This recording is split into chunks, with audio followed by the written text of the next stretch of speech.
Is DeepSeek AI safe?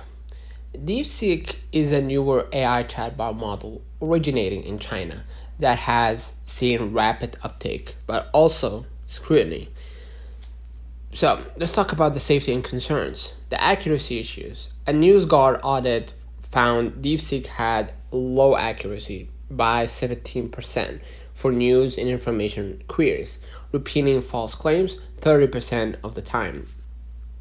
Regulators in Europe flagged concerns about how user data is collected and stored, including overseas servers, regulatory jurisdiction with DeepSeek.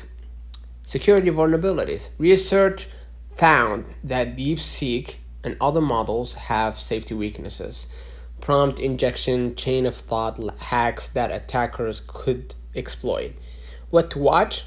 Don't use it for high stakes decisions like legal, medical, or critical information without verification.